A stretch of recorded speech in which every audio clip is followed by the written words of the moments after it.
높습니다. 내 아버지 그 품 안에서 내 영혼은 안전합니다. 주 손길로 내 삶을 안으시니 그 평강이 나를 덮습니다. 나 비록 넘어지면 흔들리지만 주 내 안에 거하며 나를 붙드시니 내 생각을 주께로 돌리고 주시는 평강의 옷을 입습니다. 주 약속 안에서 내 영혼 평안에 내 뜻보다 크신 주님의 계획 나 신뢰해. 두려움 다 내려놓고 주님만 의지해.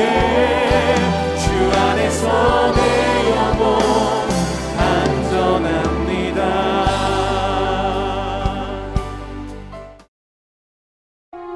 우리도 조상들에게 주신 약속을 너희에게 전파하노니 곧 하나님이 예수를 일으키사 우리 자녀들에게 이 약속을 이루게 하셨다 하니라.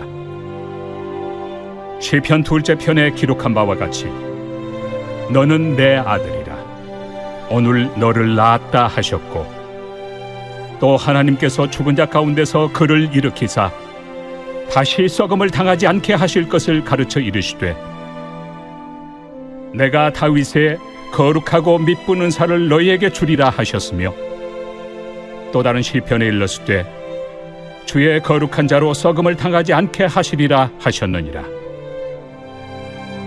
다윗은 당시에 하나님의 뜻을 따라 섬기다가 잠들어 그 조상들과 함께 묻혀 썩음을 당하였으되 하나님께서 살리신 이는 썩음을 당하지 아니하였나니, 그러므로 형제들아 너희가 알 것은 이 사람을 힘입어 죄 사함을 너희에게 전하는 이것이며, 또 모세 율법으로 너희가 의롭다 하심을 얻지 못하던 모든 일에도 이 사람을 힘입어 믿는 자마다 의롭다 하심을 얻는 이것이라.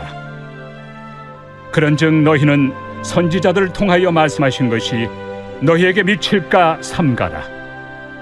일렀으되 보라, 멸시하는 사람들아 너희는 놀라고 멸망하라. 내가 너희 때를 당하여 한 일을 행할 것이니 사람이 너희에게 일러줄지라도 도무지 믿지 못할 일이라 하였느니라. 그들이 나갈새 사람들이 청하되 다음 안식일에도 이 말씀을 하라 하더라. 회당의 모임이 끝난 후에 유대인과 유대교에 입부한 경건한 사람들이 많이 바울과 바나바를 따르니 두 사도가 더불어 말하고 항상 하나님의 은혜 가운데 있으라 권하니라.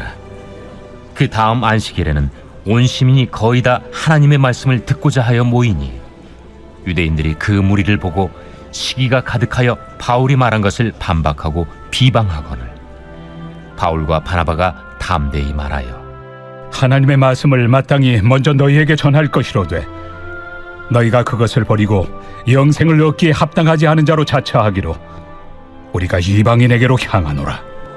주께서 이같이 우리에게 명하시되 내가 너를 이방의 빛으로 삼아 너로 땅끝까지 구원하게 하리라 하셨느니라. 이방인들이 듣고 기뻐하여 하나님의 말씀을 찬송하며 영생을 주시기로 작정된 자는 다 믿더라. 주의 말씀이 그 지방에 두루 퍼지니라. 이에 유대인들이 경건한 귀부인들과 그 신의 유력자들을 선동하여 바울과 바나바를 박해하게 하여 그 지역에서 쫓아내니 두 사람이 그들을 향하여 발에 티끌을 떨어버리고 이고니온으로 가거늘 제자들은 기쁨과 성령이 충만하니라.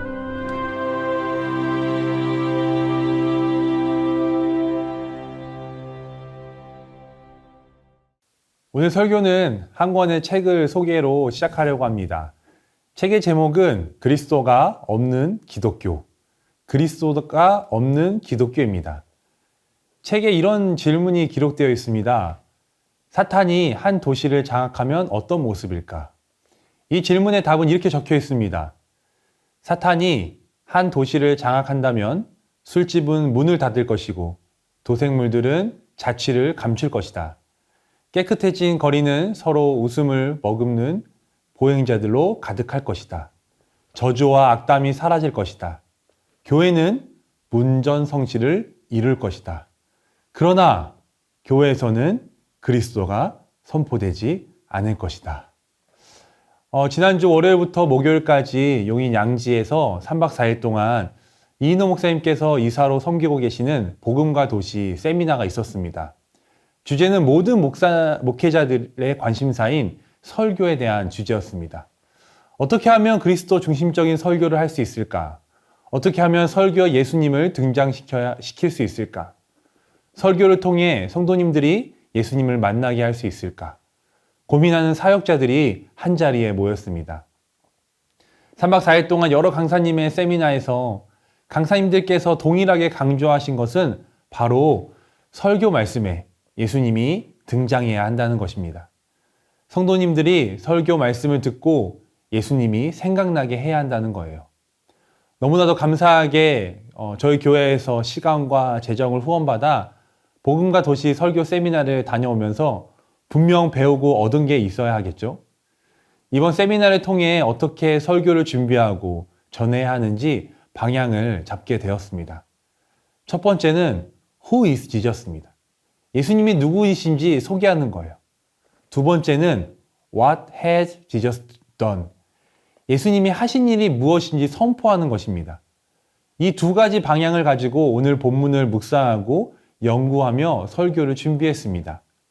부족한 제가 위대한 하나님의 말씀을 전할 때 예수님이 등장하고 선포되며 오늘 말씀의 제목처럼 성도님들이 예수님이 생각나는 시간이 되길 소망합니다. 오늘 저와 여러분이 읽은 본문은 바울이 안디옥에서 전도하는 내용입니다. 바울은 회당에서 사람들 앞에서 설교를 합니다. 바울은 설교의 대가였습니다. 사도행전 4장을 보면 바울이 설교를 했는데 남자만 5천 명이 예수님을 믿는 놀라운 일이 있었습니다. 도대체 바울이 어떻게 설교를 했길래 5천 명이나 회심하고 믿음을 얻는 설교를 할 수 있었을까요? 오늘도 바울이 설교를 마치고 어떤 반응이 있었나요? 42절을 보면 그들이 나갈새 사람들이 청하되 다음 안식일에도 이 말씀을 하라 하더라. 설교를 마치고 다음 안식일에도 말씀을 선포해달라고 간청합니다. 그리고 안식일에 말씀을 선포했더니 어떤 일이 일어났을까요? 44절에 이렇게 기록되어 있습니다. 그 다음 안식일에는 온 시민이 거의 다 하나님의 말씀을 듣고자 하여 모이니. 바울의 설교를 듣기 위해 온 시민이 모였다고 합니다. 바울은 어떤 설교를 했을까요? 오늘 본문 바울의 설교를 묵상하면서 Who is Jesus와 What has Jesus done을 발견했습니다. 바울은 예수님이 어떤 분인지 소개했고 예수님이 어떤 일을 하셨는지 선포했습니다. Who is Jesus? 첫 번째는 예수님은 부활하신 예수님이십니다. 34절을 읽어보겠습니다. 또 하나님께서 죽은 자 가운데서 그를 일으키사 다시 썩음을 당하지 않게 하실 것을 가르쳐 이르시되. 예수님이 부활하셨습니다. 저주는 아니지만 모든 사람이 죽습니다. 저도 죽고요. 여러분도 죽습니다. 성경에 보면 죽었다가 살아난 사람들이 있습니다. 그러나 그 사람들은 결국 다시 죽었습니다. 소생한 것이지 부활한 것은 아닙니다. 그러나 우리 예수님은요, 죽으셨다가 살아나셨습니다. 부활하셨습니다. 그리고 지금도 살아계셔서 저와 여러분과 함께하고 계시다는 거예요. 예수님께서도 자기를 소개하실 때 이렇게 소개하셨습니다. 요한복음 11장 25절입니다. 예수께서 이르시되 나는 부활이요 생명이니 나를 믿는 자는 죽어도 살겠고. 다시 한번 선포합니다. 우리 예수님은요 부활하신 예수님이십니다. 그런데 우리는 이 선포를, 이 소개를 1년에 딱 한 번만 하는 것 같아요. 부활절에만 예수님의 부활을 선포하고 소개합니다. 사랑하는 성도 여러분, 우리의 매일의 삶 속에서 예수님의 부활을 선포하고 지금도 그 부활하신 예수님이 살아계신담을 전해야 합니다. 오늘 본문 바로 앞절에 31절에 보면 증인이라는 단어가 나오는데요. 예수님이 부활하셔서 지금도 살아계시다는 것을 증인인 우리가 증명해야 합니다. 증인의 삶을 사는 것입니다. 그렇다면 증인의 삶, 예수님의 부활하심 그리고 지금 살아계심을 증거하는, 증명하는 증인의 삶은 어떤 삶일까요? 예수님이 하셨습니다 라고 고백하는 삶이에요. 오늘 본문인 사도행전 13장 그리고 다음 장 내일 14장을 보면 바울과 바나바가 설교를 합니다. 바울과 바나바가 설교를 하는데요. 사람들이 칭찬합니다. 칭찬을 넘어 바울과 바나바를 신처럼 모시려고 해요. 그때 바울과 바나바가 어떻게 했을까요? 스포이지만 저였으면 그 칭찬에 기뻐했을 거예요. 그런데 바울과 바나바가 갑자기 옷을 찢습니다. 그리고 사람들에게 얘기합니다. 우리를 섬기는 것이 아니라 전능하신 하나님을 바라보셔야 합니다. 라고 선포합니다. 저와 여러분이 삶 속에서 누리는 것이 있습니다. 나의 노력과 나의 실력과 나의 인맥이 아닌, 내가 아닌 부활하신 살아계신 예수님이 하신 일이고 예수님께서 우리에게 주신 것입니다. 그것을 고백해야 합니다. 내가 한 것이 아니라 하나님이 하셨다라고 고백하는 삶을 사는 것입니다. 저희 첫째 아들이 지금 7살인데요. 저희 아들이 말을 막 시작할 때였어요. 저희 라온이는 자동차를 너무 좋아했습니다. 그래서 집에 온통 자동차 장난감으로 가득했습니다. 라온이가 자동차를 가지고 놀고 있으면 제가 자주 하는 질문이 있어요. 라온아, 이 자동차 누가 줬지? 그럼 라온이가 그 어리숙한 말로 아빠가 라고 얘기합니다. 저는 그럼 또 물어봅니다. 또 웃음을 머금고 또 계속해서 물어봐요. 그래서 자동차를 또 누가 주고 또 누가 주는 것 같아? 라고 물어봐요. 그때 라온이는 아빠가 라고 얘기해요. 근데 만약 저희 아들이 제가 줬는데 만약 라온이가 내가 라고 말하면 저는 좀 서운할 것 같아요. 우리 하나님도 같은 마음이 아니실까요? 우리가 가지고 누리고 있는 것들, 나의 노력으로 되었다는 마음으로 내가 했어, 내가 열심히 해서 얻은 거야 라고 하는 순간 우리는 증인의 삶이 아닌 주인의 삶을 살게 됩니다. 내 삶의 주인이신 부활하시고 지금도 살아계셔서 나의 삶의 모든 것을 주관하시는 그 주님을 선포하고 주인의 삶이 아닌 부활하신 주님을 증거하는 증인의 삶을 사는 여러분이 되길 소망합니다. 두 번째는 What has Jesus done입니다. 예수님께서 어떤 일을 하셨을까요? 예수님께서 하신 일은 우리의 죄를 사해 주셨습니다. 예수님이 우리의 죄를 깨끗하게 사해 주셨어요. 오늘 말씀 38절을 읽어보겠습니다. 그러므로 형제들아 너희가 알 것은 이 사람을 힘입어 죄 사함을 너희에게 전하는 이것이며, 여기서 이 사람은 부활하신 예수님을 말합니다. 예수님은 우리의 죄를 용서해 주셨습니다.